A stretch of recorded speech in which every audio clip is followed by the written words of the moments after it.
Hello friends, എല്ലാവർക്കും market ഡ്രൈവറിൻ്റെ പുതിയൊരു വീഡിയോയിലേക്ക് സ്വാഗതം. ഇന്ന് നമ്മൾ സംസാരിക്കുന്നത് ഇനീഷ്യൽ പബ്ലിക് ഓഫറിങ്ങിനെ പറ്റിയിട്ടാണ്. How to trade IPOs, what to look for and what to avoid. IPO നമ്മൾ IPOയിൽ കമ്പനിയിൽ ഇൻവെസ്റ്റ് ചെയ്യുമ്പോൾ നമ്മൾ എന്തൊക്കെ കാര്യങ്ങൾ നോക്കണം, അതുപോലെ തന്നെ എന്തൊക്കെ കാര്യങ്ങൾ നമ്മൾ അവോയ്ഡ് ചെയ്യണം എന്നുള്ള കാര്യങ്ങളാണ് നമ്മൾ ഈ വീഡിയോയിൽ സംസാരിക്കാൻ പോകുന്നത്. ഓക്കെ, അപ്പോൾ നമ്മൾ എന്നും പറയുന്ന പോലെ വീഡിയോ മാക്സിമം മുഴുവനായിട്ടും ശ്രദ്ധിച്ചും കാണാൻ വേണ്ടി ശ്രദ്ധിക്കുക. ഒന്നും കൊണ്ടല്ല, നമ്മൾ കാര്യമായിട്ടുള്ള വീഡിയോ ആണ് ഇവിടെ കൊടുക്കുന്നത്. നിങ്ങൾ പലപ്പോഴും വീഡിയോസ് സ്കിപ്പ് ചെയ്ത് പോകുമ്പോൾ നിങ്ങൾക്ക് പ്രധാനപ്പെട്ട കോൺസെപ്റ്റ്സും കാര്യങ്ങളും പരിപൂർണമായിട്ട് മനസ്സിലാകാതെ പോകുന്നു. ഓക്കെ, അതുകൊണ്ടാണ് നമ്മൾ വീഡിയോ മുഴുവനായിട്ട് കാണാൻ വേണ്ടിയിട്ട് പറയണമെന്ന് പറയുന്നത്. ഓക്കെ, അതുപോലെ തന്നെ നിങ്ങൾക്ക് വീഡിയോ ഇഷ്ടമാവുകയാണെങ്കിൽ തീർച്ചയായിട്ടും നമ്മുടെ വീഡിയോ ലൈക്ക് ചെയ്ത് സപ്പോർട്ട് ചെയ്യണമെന്ന് നമ്മൾ പറയുന്നു. ഓക്കെ, അതുപോലെ തന്നെ നിങ്ങൾക്ക് വീഡിയോ കൂടുതലായിട്ട് നമ്മുടെ നോട്ടിഫിക്കേഷൻസും കാര്യങ്ങളൊക്കെ നമ്മുടെ അപ്ഡേറ്റ്സ് വരാൻ വേണ്ടിയിട്ട് നിങ്ങൾ തൊട്ടടുത്തുള്ള ബെൽ ബട്ടൺ കൂടി ഇനേബിൾ ചെയ്യാൻ വേണ്ടിയിട്ട് ശ്രദ്ധിക്കണം. ഓക്കെ, അപ്പോൾ നമുക്ക് നേരെ വീഡിയോയിലേക്ക് കിടക്കാം. പിന്നെ നമുക്ക് പറയാനുള്ളത്, നമ്മുടെ വീഡിയോ കാണുന്ന ഭൂരിഭാഗം, അതായത് ഒരു 95% ആളുകളും നമ്മുടെ സബ്സ്ക്രൈബ് ചെയ്യാത്ത ആളുകളാണ്. ഓക്കെ, അപ്പോൾ നമ്മുടെ പുറത്തുനിന്നുള്ള ആളുകളാണ്, വ്യൂവേഴ്സാണ് നമുക്ക് ഏറ്റവും കൂടുതലുള്ളത്. അപ്പോൾ നിങ്ങളോടാണ് എനിക്ക് പറയാനുള്ളത്, നിങ്ങൾ ഇത്രയും ഇൻഫർമേറ്റീവ് പാക്ഡ് ആയിട്ടുള്ള വീഡിയോ കാണുന്നുണ്ടെന്നുള്ള കാര്യം നമ്മൾ അറിയുന്നുണ്ട്. അതുപോലെ തന്നെ നിങ്ങൾ എന്താണ് നമ്മുടെ ചാനൽ സബ്സ്ക്രൈബ് ചെയ്യാത്തതെന്ന് നമുക്കറിയില്ല. അപ്പം നിങ്ങൾ തീർച്ചയായിട്ടും സബ്സ്ക്രൈബ് ചെയ്യാൻ വേണ്ടിയിട്ട് ശ്രദ്ധിക്കണമെന്ന് നമ്മൾ പറയുന്നു. ഓക്കെ, അപ്പം നമുക്ക് നേരെ ടോപ്പിക്കിലേക്ക് കടക്കാം. ആദ്യം നമ്മൾ ഇൻട്രൊഡക്ഷനിൽ നമ്മൾ നേരത്തെ പറഞ്ഞ പോലെ തന്നെ IPOസിൻ്റെ വളരെ ഇമ്പോർട്ടൻ്റ് ആയിട്ടുള്ള കോൺസെപ്റ്റ്സും കാര്യങ്ങളാണ് നമ്മൾ പറയുന്നത്. ഓക്കെ, അപ്പം നമ്മൾ ആദ്യം IPO എന്താണെന്ന് നമുക്ക് സംസാരിച്ചുകൊണ്ട് തന്നെ ആദ്യം വീഡിയോ തുടങ്ങാം. ഓക്കെ, അപ്പം IPOയുടെ വളരെ പർട്ടിക്കുലർ ആയിട്ടുള്ള, വളരെ ഡിഫൈൻഡ് ആയിട്ടുള്ള, വളരെ ഷോർട്ട് ആയിട്ടുള്ള ഡെഫിനിഷനാണ് നമ്മൾ കൊടുക്കുന്നത്. നമ്മളിവിടെ വളരെ ബേസിക് ആയിട്ടുള്ള നോളജും കാര്യങ്ങളാണ് IPOനെ പറ്റിയിട്ട് പറയുന്നത്. നിങ്ങളൊരു പുതിയൊരു ഷെയർ മാർക്കറ്റിൽ വരുന്ന ഒരു ആദ്യമായിട്ടുള്ള ഒരു വ്യക്തിയാണെങ്കിലും, അതുപോലെ തന്നെ നിങ്ങളൊരു ഇൻ്റർമീഡിയറ്റ് ആയിട്ട് നിൽക്കുന്ന ഒരാളാണെങ്കിൽ കൂടി നിങ്ങൾക്ക് ഈ വീഡിയോ കാണുന്നത് കൊണ്ട് നിങ്ങൾക്ക് IPOനെ പറ്റിയിട്ടുള്ള ഒരു ശക്തമായിട്ടുള്ള ഒരു ബേസ് അല്ലെങ്കിൽ ഒരു ഫണ്ടമെൻ്റൽസ് നിങ്ങൾക്ക് ഉറപ്പിക്കാൻ പറ്റും. ഓക്കെ, അപ്പോൾ നമ്മൾ IPOയുടെ ഡെഫിനിഷൻ പറയുകയാണ്. An IPO or initial public offering is the process by which a company offers shares to the public for the first time. അതായത് ഒരു കമ്പനി അതിൻ്റെ ഷെയർസ് കോമൺ പബ്ലിക്സിന് ഫസ്റ്റ് ടൈമിൽ ഇനീഷ്യേറ്റ് ചെയ്ത് കൊടുക്കുന്ന ഒരു പ്രോസസ്സ്, അതിനെയാണ് ഇനീഷ്യൽ പബ്ലിക് ഓഫറിംഗ് എന്ന് പറയുന്നത്. അതായത് അതിൻ്റെ ടേം ഇൻഡിക്കേറ്റ് ചെയ്യുന്നത് പോലെ ഇനീഷ്യൽ ആദ്യമായിട്ട് പബ്ലിക്സ്, കോമൺ ജനങ്ങൾക്ക് അല്ലെങ്കിൽ കോമൺ ആയിട്ടുള്ള പീപ്പിൾസിന് ഓഫർ ചെയ്യുന്നു. അതായത് അതിൻ്റെ ഷെയർ അല്ലെങ്കിൽ അതിൻ്റെ കമ്പനിയുടെ പാർട്ട് ഓഫർ ചെയ്യുന്നു. ഈ ഒരു പ്രോസസ്സാണ് ഇനീഷ്യൽ പബ്ലിക് ഓഫറിംഗ് എന്ന് പറയുന്നത്. അതിന് ഒരുപാട് പർപ്പസ് ഉണ്ട്, ഒരുപാട് ഉദ്ദേശങ്ങളുണ്ട്. അത് ചെയ്യാൻ ഒരു കമ്പനി എന്തുകൊണ്ട് ചെയ്യുന്നതെന്ന് ചോദിച്ചാൽ ഏറ്റവും പ്രധാനപ്പെട്ട കാര്യമാണ് റേസ് ക്യാപിറ്റൽ. ഒരു കമ്പനിക്ക് എങ്ങനെയാണ്, ഒരു കമ്പനിക്ക് അതിന് ഫങ്ഷൻ ചെയ്യണമെങ്കിൽ ഒരുപാട് മൂലധനം ആവശ്യമുണ്ട്. ആദ്യം ഒരു കമ്പനി തുടങ്ങുന്ന ഒരാളുടെ കയ്യിൽ ഒരുപാട് ക്യാപിറ്റൽ ഉണ്ടായിരിക്കണമെന്നില്ല. അപ്പോൾ കമ്പനിക്ക് പല രീതിയിലും ഫണ്ട് കളക്ട് ചെയ്യാൻ പറ്റും. അതിൽ ഒന്നാണ് നമ്മുടെ ഒറ്റയ്ക്ക് ഇപ്പോൾ ഒരു സോൾ പ്രൊപ്പറേറ്റർഷിപ്പ് ആയിട്ട് തുടങ്ങിയ ഒരു കമ്പനിയാണെങ്കിൽ അവർക്ക് അതിനെ പാർട്ട്ണർഷിപ്പ് മോഡിലേക്ക് മാറ്റാം. അതായത് ഇപ്പോൾ ഒരു ഓണർ ഉള്ളതിന് പകരം 2, 3 അല്ലെങ്കിൽ 5, 6 പാർട്ട്നേഴ്സിനെ വെച്ചുകൊണ്ട് അവർക്ക് കമ്പനി റൺ ചെയ്യാം. അപ്പോൾ എന്താണ് ഗുണം? ഈ 6 പാർട്ട്നേഴ്സും ഈക്വലായിട്ട് റിസ്ക് ഷെയർ ചെയ്യുന്ന വിധത്തിൽ അല്ലെങ്കിൽ ഒരു പർട്ടിക്കുലർ റേഷ്യോയിൽ റിസ്ക് ഷെയർ ചെയ്യുന്ന വിധത്തിൽ അവർക്ക് കൊണ്ടുപോകാൻ പറ്റും. അവർക്ക് അതുപോലെ തന്നെ ക്യാപിറ്റൽ റേസ് ചെയ്യാൻ പറ്റും. അപ്പോൾ അവർക്ക് കമ്പനി സ്മൂത്തായിട്ട് റൺ ചെയ്യാൻ പോകേണ്ട ക്യാപിറ്റൽ അവർക്ക് പാർട്ട്ണർഷിപ്പ് വഴി സോൾ പ്രൊപ്പറേറ്റർഷിപ്പിനേക്കാളും കൂടുതൽ അവർക്ക് കൊണ്ടുപോകാൻ പറ്റും. ഫോർ സപ്പോസ് അപ്പോൾ അവർക്ക് ഈ ഒരു പാർട്ട്ണർഷിപ്പ് മതിയാവില്ല, അവരുടെ കമ്പനി ഫംഗ്ഷൻ ചെയ്യണമെങ്കിൽ അവർക്ക് ഇനിയും ക്യാപിറ്റൽ വേണമെന്ന് തോന്നുകയാണെങ്കിൽ അവർക്ക് മറ്റ് പല രീതിയിൽ നോക്കാം. അപ്പോൾ വെഞ്ചർ ക്യാപിറ്റലിസ്റ്റിൻ്റെ അടുക്ക പോകും, അല്ലെങ്കിൽ ഏഞ്ചൽ ഇൻവെസ്റ്റേഴ്സിൻ്റെ അടുക്ക പോകും. അതായത് ഒരു കമ്പനി ഇനീഷ്യൽ സ്റ്റേജിൽ നിൽക്കുന്ന സമയത്ത് കമ്പനീനെ ഹെൽപ്പ് ചെയ്യാൻ വേണ്ടിയിട്ട് ഒരു മ്യൂച്വൽ ബെനിഫിറ്റ്സിന് വേണ്ടിയിട്ട് അവർ ക്യാപിറ്റൽ ഒരുപാടുള്ള ആളുകൾ, ഹൈ നെറ്റ് വർത്ത് ഇൻഡിവിജ്വൽസിനൊക്കെ കമ്പനി ഷെയർസ് കൊടുത്തുകൊണ്ട് ക്യാപിറ്റൽ റേസ് ചെയ്യും. ഇഫ് സപ്പോസ് അവർക്ക് അങ്ങനെയും ക്യാപിറ്റൽ റേസ് ചെയ്യുന്നത് മതിയാവുന്നില്ല, ഇനിയും വേണമെങ്കിൽ അവർക്ക് മറ്റ് പല അവന്യൂസ് തേടി പോകേണ്ടതായിട്ട് വരും. അപ്പോൾ നെക്സ്റ്റ് എന്ന് പറയുന്നതാണ് അവർ പ്രൈവറ്റ് ഇക്വിറ്റി ഫേംസിന് അവർ തേടും. അതുപോലെ തന്നെ ഫൈനലി അവർ ഡെപ്റ്റായിട്ട് കളക്ട് ചെയ്യാൻ വേണ്ടി തുടങ്ങും. ബാങ്ക്സിനോട് അവർ കൊലാട്രൽ വെച്ചുകൊണ്ട് ഫണ്ട് റേസ് ചെയ്യും. ഇഫ് സപ്പോസ് കമ്പനിക്ക് കൊലാട്രൽ വെച്ചുകൊണ്ട് ഫണ്ട് റേസ് ചെയ്യേണ്ട എന്നൊരു തീരുമാനമാണ്. അപ്പോൾ ഫൈനലി വരുന്നതാണ് ഈ IPO എന്ന് പറയുന്നത്. അതായത് കമ്പനിയുടെ പാർട്ട് ഇക്വിറ്റി ഷെയർസ് പബ്ലിക്കിന് വിറ്റുകൊണ്ട് എന്താ പറയുക ക്യാപിറ്റൽ റേസ് ചെയ്യുന്ന ഒരു രീതിയാണ് എന്താ പറയുക ഒരു ഡിഫൈൻഡ് ആയിട്ടുള്ള കമ്പനിയുടെ ഒരു പാർട്ട് ഓണർ അല്ലെങ്കിൽ പാർട്ട് ഇത് പിന്നെ വിറ്റുകൊണ്ട് കമ്പനി ക്യാപിറ്റൽ റേസ് ചെയ്യുന്ന ഒരു രീതി. അതാണ് IPO, ഇനീഷ്യൽ പബ്ലിക് ഓഫറിംഗ് എന്ന് പറയുന്നത്. ഓക്കെ, അപ്പോൾ അവർക്ക് എന്താ പറയുക കമ്പനിയുടെ പ്രൊഫൈല് കൂടുതലായിട്ട് ഒരുപാട് ആളുകളിലേക്ക് എത്തിക്കാൻ പറ്റും. ഇത് ഷെയർ മാർക്കറ്റിൽ ലിസ്റ്റ് ചെയ്യുന്നത് കൊണ്ട് തന്നെ ഒരുപാട് എന്താ പറയുക മണി കൺട്രോൾ അല്ലെങ്കിൽ എക്കണോമിക് ടൈംസ് പോലെയുള്ള ഫൈനാൻഷ്യൽ ചാനൽസുകൾ ഉണ്ടാകും. അതായത് ഇൻഫർമേഷൻസ് പബ്ലിക്കിന് കൊടുക്കുന്നത്. അവർ കൂടുതലായിട്ട് ഈ കമ്പനീസിനെ പറ്റി പറഞ്ഞു തുടങ്ങും. ഷെയർ മാർക്കറ്റിൽ റൂമേഴ്സ് വഴിയും അല്ലെങ്കിൽ പല കാര്യങ്ങൾ വഴിയൊക്കെ ന്യൂസ് സ്പ്രെഡ് ആകും, ഒരുപാട് ജനങ്ങളിലേക്ക് എത്തിക്കും. അത് കമ്പനിയുടെ പ്രൊഫൈല് വർദ്ധിപ്പിക്കും. അങ്ങനെ ഒരുപാട് ആളുകൾ കമ്പനീനെ കാണുകയും കമ്പനിയിൽ ഇൻവെസ്റ്റ് ചെയ്യാൻ വേണ്ടിയിട്ടുള്ള ത്വര അവർക്ക് ഉണ്ടാകുകയും ചെയ്യും. ഓക്കെ, അത് കമ്പനീനെ കൂടുതൽ പോപ്പുലർ ആക്കും എന്ന് വേണമെങ്കിൽ നമുക്ക് പറയാം. അതുപോലെ തന്നെ ഏർലി ഇൻവെസ്റ്റേഴ്സിന് ലിക്വിഡിറ്റി പ്രൊവൈഡ് ചെയ്യും. അതായത് മാർക്കറ്റിൽ നിന്ന് അവർ ഓൾറെഡി ഇൻവെസ്റ്റ് ചെയ്ത ആളുകൾക്ക് എക്സിറ്റ് അടിച്ച് മാർക്കറ്റിൽ നിന്ന് അവർ ഇതുവരെ ഇൻവെസ്റ്റ് ചെയ്തതിൻ്റെ ഒരു സിഗ്നിഫിക്കൻ്റ് ആയിട്ടുള്ള ഒരു പോർഷൻ അവർക്ക് പ്രോഫിറ്റ് ആയിട്ട് എന്താ പറയുക ഉണ്ടാക്കാനും പറ്റും. പ്രൊമോട്ടേഴ്സിന് എന്താ പറയുക അതിൻ്റെ ഷെയർസ് വിറ്റുകൊണ്ട് അവർക്ക് കുറച്ച് കൂടുതൽ പ്രോഫിറ്റ്സ് ജനറേറ്റ് ചെയ്യാൻ പറ്റും. ഓക്കെ, അപ്പോൾ നമ്മുടെ സൊമാറ്റോ അല്ലെങ്കിൽ life insurance corporation of India, Paytm, Nykaa ഇതുപോലെയുള്ള കമ്പനീസൊക്കെ നമ്മുടെ ഇപ്പോൾ റീസെൻ്റ് ആയിട്ട് IPO ചെയ്തിട്ടുള്ള ഒരുപാട് കമ്പനീസാണ്. അതായത് പോപ്പുലർ ആയിട്ടുള്ള നമ്മുടെ ഇന്ത്യയിലെ പോപ്പുലർ ആയിട്ടുള്ള കമ്പനീസാണ്. ഓക്കെ, ഇതൊക്കെ നെക്സ്റ്റ് നമുക്ക് steps to IPO, initial public ഓഫറിങ്ങിന് ഒരുപാട് സ്റ്റെപ്സ് ഉണ്ട്. ഓക്കെ, അത് നമുക്ക് ജസ്റ്റ് ഒന്ന് നോക്കാം. ആദ്യം നമ്മുടെ പ്രൊപ്പോസലാണ്. അതായത് IPO ചെയ്യാൻ വേണ്ടിയിട്ട് ഒരു പ്രൊപ്പോസൽ നമ്മുടെ എന്താ പറയുക മുന്നോട്ടേക്ക് വെക്കും. അതായത് ഒരു കമ്പനീസ് മുമ്പോട്ടേക്ക് വെക്കും. എന്താ പറയുക പ്രൊപ്പോസൽസ് മീൻസ് പത്രിക എന്നൊക്കെ വേണമെങ്കിൽ പറയാം. ഓക്കെ, അതിൽ വളരെ ഇമ്പോർട്ടൻ്റ് ആണ് റെഡ് ഹെറിംഗ് പ്രോസ്പെക്ട്സ് എന്നൊക്കെ പറയുന്ന ഡോക്യുമെൻറ്റ്സ്. ഇപ്പം നമ്മുടെ ഒരു കമ്പനിയുടെ കംപ്ലീറ്റ് ആയിട്ട് നമ്മൾ പഠിക്കാൻ വേണ്ടിയിട്ട് ഇപ്പം ഷെയർ മാർക്കറ്റിൽ ലിസ്റ്റ് ചെയ്ത ഒരു കമ്പനിയാണെങ്കിൽ നമ്മൾ ആനുവൽ റിപ്പോർട്ട്സ് ആണ് കൂടുതലായിട്ട് നോക്കുക. ഓക്കെ, ഇപ്പം ഈ ഒരു കമ്പനി ഇതുവരെ ഷെയർ മാർക്കറ്റിൽ ലിസ്റ്റ് ചെയ്യാത്തത് കൊണ്ട് തന്നെ ആനുവൽ റിപ്പോർട്ട്സ് ഈ കമ്പനിക്ക് കൊടുക്കണമെന്നുള്ള യാതൊരു ഒബ്ലിഗേഷനും ഇല്ല, പബ്ലിക്സിന് എന്താ പറയുക ഡിസ്ക്ലോസ് ചെയ്യണമെന്നില്ല. ഓക്കെ, അപ്പോൾ അങ്ങനെ ഒരു സമയത്ത് ഈ കമ്പനി IPO ചെയ്യുന്നൊരു സമയത്ത് റെഡ് ഹെറിംഗ് പ്രോസ്പെക്ട്സ് എന്ന് പറയുന്ന ഈ ഡോക്യുമെൻ്റ് സെബിക്ക് ഈ കമ്പനി സബ്മിറ്റ് ചെയ്യണം. എന്തിനെന്ന് വെച്ചാൽ സെബിക്കും NSEക്കും BSEക്കും ഒക്കെ ഈ ഒരു സംഭവം സബ്മിറ്റ് ചെയ്യണം. അപ്പം ഈ IPO ചെയ്യാൻ വേണ്ടിയിട്ട് വരുന്ന ഇൻവെസ്റ്റേഴ്സിന് കമ്പനീനെ പറ്റിയിട്ട് കൃത്യമായിട്ടുള്ള ഒരു ധാരണ ഈ റെഡ് ഹെറിംഗ് പ്രോസ്പെക്ട്സ് വായിക്കുന്നത് കൊണ്ട് അവർക്ക് കിട്ടും. കമ്പനിയുടെ പ്രധാനപ്പെട്ട ഡീറ്റെയിൽസ് ആയിട്ടുള്ള അവരുടെ മാനേജ്മെൻറ്റിൻ്റെ എന്താ പറയുക വളരെ ഇമ്പോർട്ടൻ്റ് ആയിട്ടുള്ള കാര്യങ്ങൾ അറിയാൻ പറ്റും. അതുപോലെ തന്നെ കമ്പനി എന്തിനാണ് ഈ IPO വഴി ഫണ്ട് റേസ് ചെയ്യുന്നത്, അതുപോലെ തന്നെ ഈ പണം ഏതൊക്കെ മേഖലയിലാണ് കമ്പനി ഇൻവെസ്റ്റ് ചെയ്യാൻ പോകുന്നത് എന്ന് പോലെയുള്ള വളരെ ഇമ്പോർട്ടൻ്റ് ആയിട്ടുള്ള ഡീറ്റെയിൽസും കാര്യങ്ങളും നമ്മുടെ ഇൻവെസ്റ്റേഴ്സ് കോമൺ ആയിട്ടുള്ള ഇൻവെസ്റ്റേഴ്സിന് അറിയാൻ പറ്റും. ഓക്കെ, അതുപോലെ തന്നെ കമ്പനി IPO ചെയ്യുമ്പം മെയിൻലി 2 തരത്തിലുള്ള IPOs ആണ് ചെയ്യാറുള്ളത്. ഒന്ന് എന്താ പറയുക ഫിക്സഡ് പ്രൈസ് ഇഷ്യൂ ഉണ്ട്, നെക്സ്റ്റ് ബുക്ക് ബിൽഡിംഗ് ഇഷ്യൂ ഉണ്ട്. ഫിക്സഡ് പ്രൈസ് എന്ന് വെച്ചാൽ കമ്പനി ആദ്യമേ ഡിസൈഡ് ചെയ്യും, അല്ലെങ്കിൽ കമ്പനി അണ്ടർ റൈറ്ററിൻ്റെ സഹായത്തോടു കൂടി ഒരു ഫൈനലി എന്താ പറയുക IPO പ്രൈസ് ഫിക്സ് ചെയ്തിട്ട് അതിന് പബ്ലിക്കിന് അവൈലബിൾ ആക്കുന്ന ഒരു രീതിയാണ് എന്ന് പറയുന്നത് ഫിക്സഡ് പ്രൈസ് ഇഷ്യൂ എന്ന് പറയുന്നത്. ബുക്ക് ബിൽഡിംഗ് ആണെങ്കിൽ കമ്പനിയുടെ ഇൻവെസ്റ്റർ സെൻറ്റിമെൻ്റ് അനുസരിച്ചിട്ട് ഒരു ഫിക്സഡ് പ്രൈസ് ബാൻഡ് ഇഷ്യൂ, അതായത് ഒരു 10 മുതൽ അല്ലെങ്കിൽ 20 അല്ലെങ്കിൽ എന്താ പറയുക അതിൻ്റെ ഒരു ഫിക്സഡ് ഒരു ഷെയറിൻ്റെ വില 100 അല്ലെങ്കിൽ 130 ഇടയ്ക്ക് വരുന്ന വിധത്തിൽ അവർ എന്താ പറയുക ഫിക്സ് ചെയ്യുന്ന ഒരു രീതിയാണ് ബുക്ക് ബിൽഡിംഗ് ഇഷ്യൂ എന്ന് പറയുന്നത്. Okay, price is determined based on investor demand. അത് വളരെ ഇമ്പോർട്ടൻ്റ് ആണ്.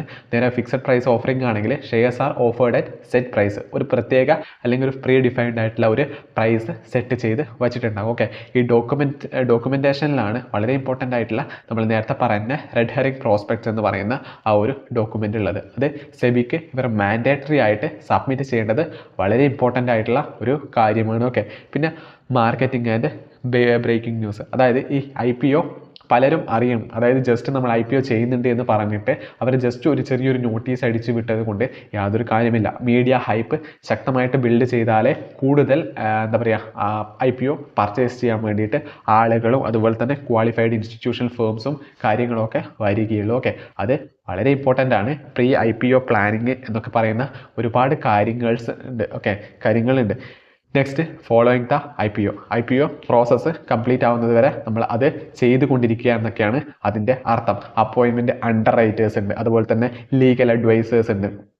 അതായത് ഒരു ശക്തമായിട്ടുള്ള ഒരു അണ്ടർ റൈറ്റർ അത്യാവശ്യമാണ് ഒരു IPO ചെയ്യുമ്പോൾ. ഇപ്പോൾ ഇന്ത്യയുടെ കേസിലൊക്കെ പറയുകയാണെങ്കിൽ ICICI സെക്യൂരിറ്റീസ് ഉണ്ട്, അതുപോലെ തന്നെ എഡൽവെസ് ഉണ്ട്, കോട്ടക് ഇന്ത്യ ഉണ്ട്, അതുപോലെ തന്നെ പ്രമുഖമായിട്ടുള്ള പല ബാങ്കുകളും അണ്ടർ റൈറ്റിംഗ് സർവീസ് ഇന്ത്യയിൽ കൊടുക്കുന്നുണ്ട്. ഓക്കെ, അത് വളരെ ഇമ്പോർട്ടൻ്റ് ആണ്. അതുപോലെ തന്നെ ലീഗൽ അഡ്വൈസേഴ്സിനെയൊക്കെ കറക്റ്റായിട്ട് അവരെ എന്താ പറയുക ഇൻക്ലൂഡഡ് ആക്കിയിട്ട് മാത്രമേ IPO പ്രോസസ്സ് നടത്താവുകയുള്ളൂ. Okay, next assess the readiness of the company. പിന്നെ due diligence and regulatory filings വളരെ ഇമ്പോർട്ടൻ്റ് ആണ്. ഫയൽ നെസറി ഡോക്യുമെൻറ്റ്സ് വിത്ത് സെബിയാണ് വാച്ച് ഡോഗ് എന്ന് പറയുന്നത് ഷെയർ മാർക്കറ്റിൻ്റെ. അപ്പം സെബിക്ക് അത്യാവശ്യമായിട്ടുള്ള അല്ലെങ്കിൽ ആവശ്യമായിട്ടുള്ള ഡോക്യുമെൻറ്റ്സ് ഒക്കെ IPO ചെയ്യുന്ന കമ്പനി പ്രീവിയസ്ലി നൽകിയിരിക്കണം. ഓക്കെ, അതുപോലെ തന്നെ ഫൈനാൻഷ്യൽ സ്റ്റേറ്റ്മെൻറ്റും ബിസിനസ് ഇൻഫർമേഷനും ഒക്കെ കൃത്യമായിട്ടും ഡിസ്ക്ലോസ് ചെയ്തിരിക്കണം. Okay, generate interest and gauge demand, conduct road show and meet potential investors. ഒരുപാട് ആളുകളെ ഈ കാര്യങ്ങളൊക്കെ ധരിപ്പിക്കണം. പ്രധാനപ്പെട്ട എന്താ പറയുക ഒരുപാട് ക്യാഷുള്ള ഇൻവെസ്റ്റേഴ്സിനെയോ അല്ലെങ്കിൽ ക്വാളിഫൈഡ് ഇൻസ്റ്റിറ്റ്യൂഷൻസിനെയോ ഒക്കെ നമ്മൾ IPO ചെയ്യുന്ന വിവരങ്ങൾ അറിയിക്കണം. കാരണം അവർക്കും ഒരു ഇൻട്രസ്റ്റ് അവർ കൂടുതൽ ബൾക്കായിട്ട് വാങ്ങിക്കാനുള്ള പോസിബിലിറ്റി വളരെ ഹൈ ആണ്. ഓക്കെ, പിന്നെ പ്രൈസിങ് ദ IPO ഒക്കെ വളരെ ഇമ്പോർട്ടൻ്റ് ആണ്. Final price of the based on demand and market കണ്ടീഷനൊക്കെ നോക്കിയിട്ട് IPOയുടെ പ്രൈസ് ഫൈനലി നമ്മൾ കൺഫേം ചെയ്യേണ്ടതാണ്. ഓക്കെ, നെക്സ്റ്റ് എന്താണ് പറയുന്നത് ഇവിടെ ഇഷ്യൂഡ് ഷെയർസ് ഉണ്ട്, പിന്നെ ബോർഡ് ആൻഡ് പ്രൊസീജിയേഴ്സ്. ഓക്കെ, ഇതൊക്കെ വളരെ ഇമ്പോർട്ടൻ്റ് ആണ്. പ്രൊപ്പോസൽ ആദ്യം underwriter, documentation, marketing and breaking news, പിന്നെ board and procedures, issued shares, പിന്നെ ഫൈനലി ഫോളോയിങ് ദ IPOs.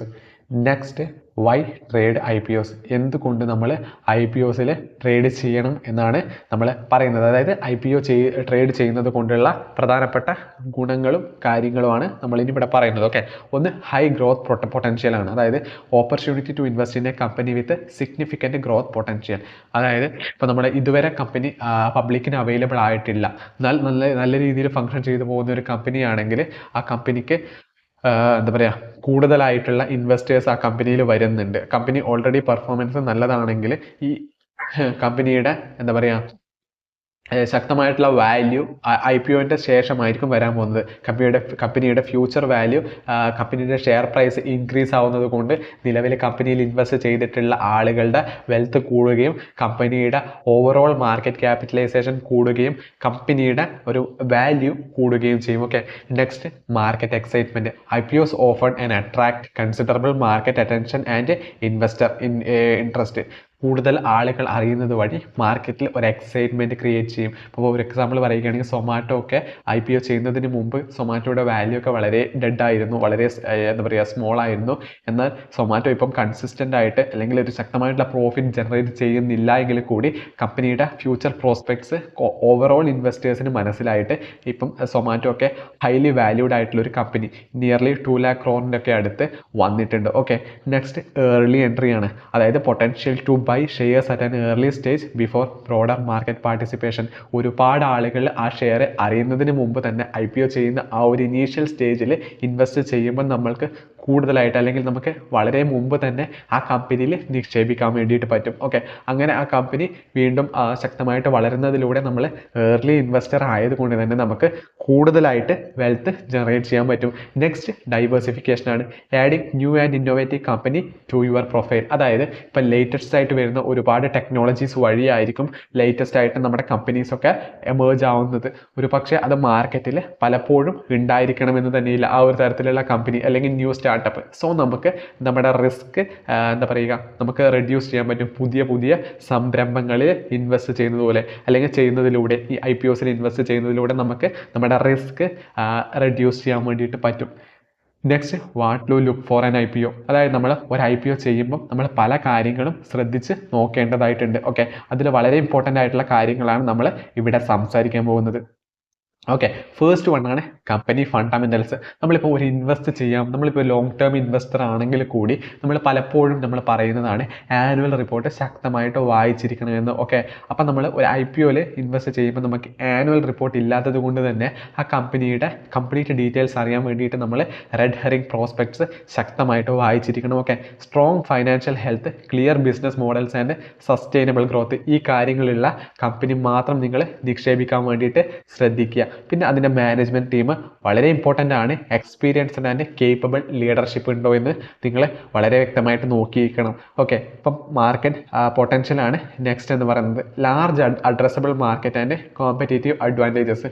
അതായത് ഇപ്പം നമ്മളിപ്പോൾ ഒരു സൊമാറ്റോൻ്റെ കേസൊക്കെ നമ്മൾ പറയുകയാണെങ്കിൽ സൊമാറ്റോ എന്ന് പറയുന്ന കമ്പനിക്കൊക്കെ ഇപ്പം കൺസിഡറബിളി പറയുകയാണെങ്കിൽ സ്വിഗ്ഗി മാത്രമാണ് അതിൻ്റെ കോമ്പറ്റീറ്റർ ആയിട്ടുള്ളത്. ഓക്കെ, അതുപോലെ തന്നെ ഇപ്പം നമ്മുടെ ബൈജൂസിൻ്റെ ഒക്കെ കേസ് പറയുകയാണെങ്കിൽ അതിനൊക്കെ കോമ്പറ്റീറ്റർ എന്ന് പറയുമ്പോൾ ഇപ്പോൾ സൈലം ഒക്കെ എമേർജ് ആയിട്ട് വരുന്നുണ്ട്. അപ്പം അതിൻ്റെ കോമ്പറ്റീറ്റേഴ്സ് വളരെ കുറവാണെങ്കിൽ ആ ഒരു കമ്പനി ഫ്യൂച്ചറിൽ നല്ല ശക്തമായിട്ട് വളരാനുള്ള പോസിബിലിറ്റിയാണ് ഉള്ളത് എന്നാണ് പറയുന്നത്. ഓക്കെ, പിന്നെ next valuation, reasonable pricing relative to industry peers and future growth potential.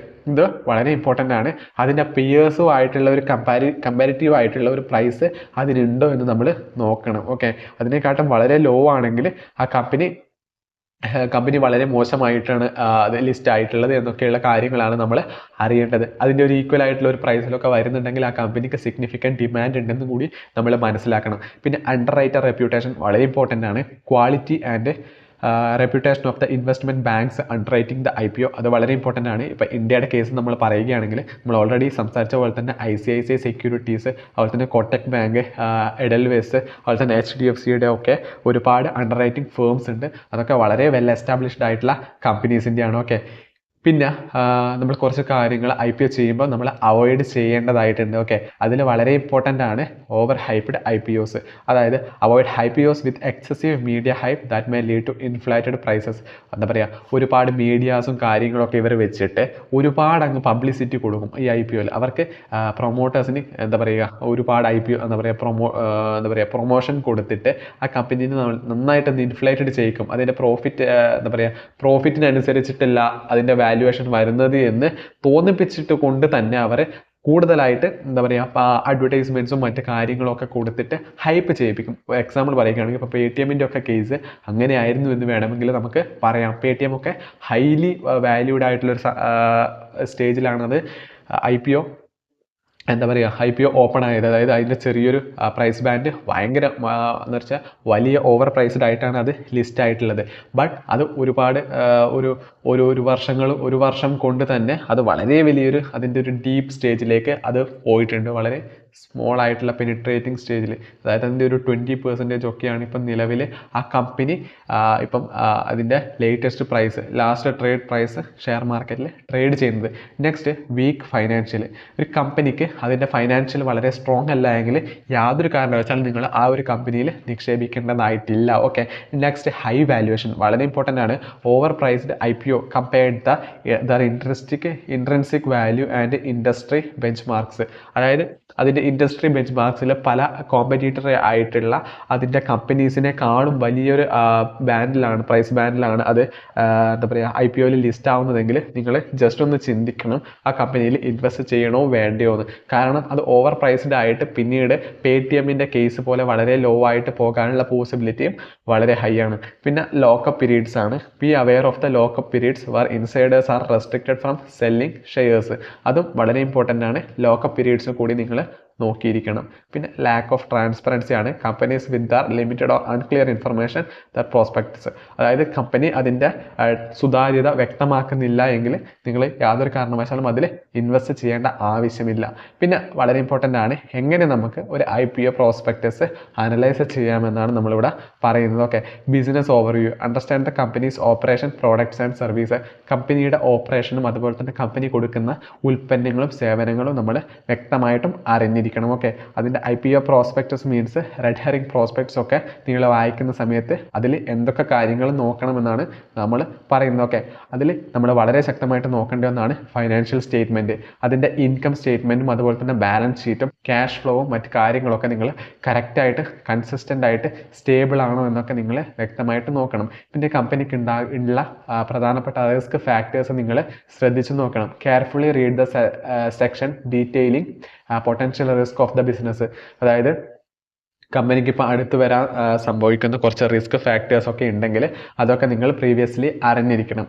ഇതൊക്കെ അറിഞ്ഞിട്ട് വേണം നിങ്ങൾ ഈ കമ്പനിയിൽ ഇൻവെസ്റ്റ് ചെയ്യണോ വേണ്ടയോ എന്ന് തീരുമാനിക്കാൻ. പിന്നെ ഒന്നാണ് use of proceeds. Know how the company plans to use the funds raised from the IPO.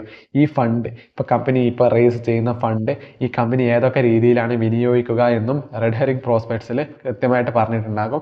അതും നിങ്ങൾ വ്യക്തമായിട്ട് വായിച്ച് നോക്കണം. ഇപ്പം ആ വോഡാഫോൺ ഐഡിയയൊക്കെ കേസിൽ ഇപ്പം വോഡാഫോൺ ഐഡിയ FPO എന്ന് പറയുന്ന ഒരു സംഭവം ഇറക്കിയിട്ടുണ്ട്. Follow on public offer. Already IPO ചെയ്ത കമ്പനീസിനാണ് FPO ചെയ്യാൻ പറ്റുന്നത്. അതുവഴി 20,000 crore ആണ് വോഡാഫോൺ ഐഡിയ സമാഹരിച്ചിട്ടുള്ളത്. വോഡാഫോൺ ഐഡിയ പറഞ്ഞത് വെച്ച് നോക്കുകയാണെങ്കിൽ ആ ഫണ്ട് കമ്പനി യൂസ് ചെയ്യുന്നത് അതിൻ്റെ 5G എക്സ്പാൻഷന് വേണ്ടിയിട്ടാണെന്നാണ് പറയുന്നത്. ഓക്കെ, സപ്പോസ് അത് ചെറിയൊരു ഭാഗം അതിന് വേണമെങ്കിൽ അതിൻ്റെ ഡെപ്റ്റ് കൊടുത്തു തീർക്കാൻ വേണ്ടിയിട്ടും അത് അവർ ഉപയോഗിക്കുന്നുണ്ട് എന്ന് നമുക്കറിയാൻ സാധിച്ചിട്ടുണ്ട്. Next, management discussion and analysis വളരെ ഇമ്പോർട്ടൻ്റ് ആണ്.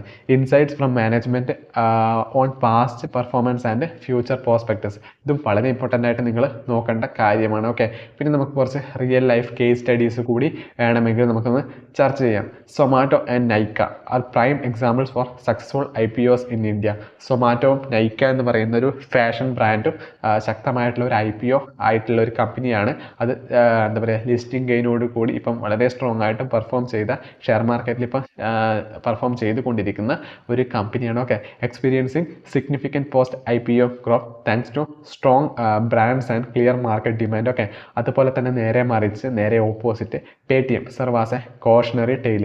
അത് വളരെ ഒരു പതറ്റിക് സ്റ്റേജിലാണ് Paytm ഇപ്പോഴും നീങ്ങിക്കൊണ്ടിരിക്കുന്നത്. ഓക്കെ, അതിൻ്റെ സ്റ്റോക്ക് പ്രൈസ് വളരെ ശക്തമായിട്ട് ഡിക്ലൈനിങ് സ്റ്റേജിലാണ് പോയിക്കൊണ്ടിരിക്കുന്നത്. ഇതിൽ നമ്മൾ അറിഞ്ഞിരിക്കേണ്ട അല്ലെങ്കിൽ പ്രധാനപ്പെട്ട കീ ലെസൺ എന്ന് പറയുന്നത് successful IPO often have strong financials and clear growth potential. ഇത് വളരെ ഇമ്പോർട്ടൻ്റ് ആണ്. Failure are often market by overvaluation and market scepticism. Okay, overvaluated ആയിട്ടുള്ള IPOസിന് അല്ലെങ്കിൽ സ്റ്റോക്സിനെ നിങ്ങൾ കൺസിഡറബിളി അവോയ്ഡ് ചെയ്യുന്നതാണ് ഏറ്റവും ബെസ്റ്റ് ആയിട്ടുള്ള കാര്യം. ഓക്കെ, നമ്മൾ IPO അതായത് സൊമാറ്റോയുടെ IPO സ്റ്റേജ് നടന്നത് നമ്മൾ ഫസ്റ്റ് സർക്കിളിൽ കൊടുത്തിട്ടുണ്ട് അതിൻ്റെ ടോപ്പിൽ. അതിനുശേഷം മാർക്കറ്റ് ഒന്ന് ശക്തമായിട്ട് താഴെ വന്നു. അത് ഓവറോൾ മാർക്കറ്റിൽ ഉണ്ടായിരുന്ന ഒരു ബിയറിഷ് സെൻറ്റിമെൻ്റ് ആയിരുന്നു. പിന്നീട് നിങ്ങൾ നോക്കിയാൽ അറിയും എത്ര ശക്തമായിട്ടാണ് നമ്മുടെ സൊമാറ്റോ എന്ന് പറയുന്ന കമ്പനി എന്താ പറയുക മുകളിലോട്ടേക്ക് പോയിട്ടുള്ളതെന്ന് നിങ്ങൾക്ക് മനസ്സിലാക്കാൻ പറ്റുന്നതായിരിക്കും. ഓക്കെ, മന്ത്ലി ടൈം ഫ്രെയിമാണ് നമ്മൾ ഇവിടെ എടുത്തിട്ടുള്ളത്. നെക്സ്റ്റ് നമ്മൾ ഒരു എക്സാമ്പിൾ കൂടി പറയുകയാണ്. നമ്മുടെ Paytmൻ്റെ കേസാണ്. നിങ്ങൾക്ക് അറിയാൻ പറ്റുന്നത് പോലെ തന്നെ ഫസ്റ്റ് സർക്കിളിൽ മാർക്കറ്റ് ലിസ്റ്റ് ചെയ്യുന്ന, അതായത് Paytmൻ്റെ ഷെയർ മാർക്കറ്റിൽ ലിസ്റ്റ് ചെയ്ത ആ ഒരു സമയത്ത് അതിൻ്റെ പ്രൈസ് ഏറ്റവും ഹൈ ആയിരുന്നു. അതിപ്പോൾ നിൽക്കുന്ന LTP ലാസ്റ്റ് ട്രേഡഡ് പ്രൈസ് വളരെ ലോ ആയിട്ടാണ് ഇപ്പം നിൽക്കുന്നത്. അതായത് ഒരു ഫെയിൽഡ് ആയിട്ടുള്ള ഒരു IPO അല്ലെങ്കിൽ ഒരു അൺസക്സസ്ഫുൾ IPOയുടെ പെർഫെക്റ്റ് എക്സാമ്പിളാണ് Paytm എന്ന് പറയുന്നത്. Next, tips four trading IPO successfully. അതായത് IPO നമ്മൾ ട്രേഡ് ചെയ്യുമ്പം അല്ലെങ്കിൽ ഇൻവെസ്റ്റ് ചെയ്യുന്ന സമയത്ത് നമ്മൾ കുറച്ച് കാര്യങ്ങൾ അറിഞ്ഞിരിക്കണം, അല്ലെങ്കിൽ കുറച്ച് ടിപ്സാണ് നമ്മൾ ഇനി പറഞ്ഞു തരാൻ പോകുന്നത്. Okay, do your homework, conduct thorough research before investing. ഏറ്റവും പ്രധാനപ്പെട്ടതാണ് നിങ്ങൾ റിസർച്ച് ശക്തമായിട്ട് ചെയ്തിരിക്കണം. പിന്നെ next, start small, consider starting with a small investment to test the waters. അതായത് IPO ചെയ്യുമ്പോൾ നിങ്ങൾ വലിയൊരു പോർഷൻ ഓഫ് നിങ്ങളുടെ ക്യാപിറ്റൽ ഉപയോഗിക്കാതിരിക്കുക. ജസ്റ്റ് നിങ്ങളുടെ ഒരു സ്മോൾ പോർഷൻ ഓഫ് ക്യാപിറ്റൽ ഉപയോഗിച്ചിട്ട് നിങ്ങൾ IPOയിൽ ഇൻവെസ്റ്റ് ചെയ്യുക. അതിനുശേഷം IPO ഇൻവെസ്റ്റ് ഗെയിൻ ആയിട്ടുണ്ടോ അല്ലെങ്കിൽ ഇൻവെസ്റ്റിംഗ് ലോസ് ആണോ ഉണ്ടായിട്ടുള്ളത് എന്നൊക്കെ നിങ്ങൾ നോക്കിയിട്ട് വേണമെങ്കിൽ നിങ്ങൾക്ക് ഫ്യൂച്ചറിൽ അല്ലെങ്കിൽ കൺസിഡറബിളി നിങ്ങൾക്ക് വേണമെങ്കിൽ പിന്നീട് ഇൻവെസ്റ്റ് ചെയ്യാവുന്നതാണ്. Okay, next, stay informed, keep up to date with news and analyst report on the IPOനെ പറ്റിയിട്ട് ഒരുപാട് ന്യൂസും കാര്യങ്ങളും CNBC TV അല്ലെങ്കിൽ മണി കൺട്രോൾ അല്ലെങ്കിൽ മറ്റ് ഫൈനാൻഷ്യൽ ചാനൽസിലൊക്കെ കൊടുക്കുന്നതായിരിക്കും. ഓക്കെ, അതിനെ പറ്റിയിട്ട് നിങ്ങൾ ദീർഘമായിട്ട് നോക്കിക്കൊണ്ടിരിക്കുക. Next, be patient, sometimes it's better to wait and see how the stock performance post IPO. അത് എന്താ പറയുക, ബി പേഷ്യൻറ്റ്, അതായത് നിങ്ങൾ ഒരു IPO വരുന്നുണ്ട്, കമ്പനി നല്ല സ്ട്രോങ് ആണ് എന്ന് പറഞ്ഞ് നിങ്ങൾ IPO ചെയ്തിട്ട് മാത്രമേ ഇൻവെസ്റ്റ് ചെയ്യൂ എന്നൊന്നും നിങ്ങൾ കരുതേണ്ട ആവശ്യമില്ല. IPOന് ശേഷവും നല്ല ശക്തമായിട്ടുള്ള ഒരു കമ്പനിയാണെങ്കിൽ അത് വീണ്ടും അതിൻ്റെ പ്രൈസ് ഉയർന്നുകൊണ്ടിരിക്കുമെന്നുള്ള കാര്യം നിങ്ങൾ അറിഞ്ഞിരിക്കുക. ഓക്കെ, അതിനുശേഷവും നിങ്ങൾക്ക് ഇൻവെസ്റ്റ് ചെയ്യാവുന്നതാണ്. Next, set limits. Establish buy and sell limit to manage risk. അതായത് നിങ്ങളുടേതായിട്ടുള്ള ഒരു ലിമിറ്റ് സെറ്റ് ചെയ്യുക. ഈ ഒരു പ്രൈസിൽ നിങ്ങൾ വാങ്ങും, ഈ ഒരു പ്രൈസിൽ നിങ്ങൾ വിൽക്കും എന്നുള്ള കാര്യങ്ങളൊക്കെ നിങ്ങൾ നേരത്തെ നിങ്ങളെ മനസ്സിൽ ഉണ്ടായിരിക്കണം.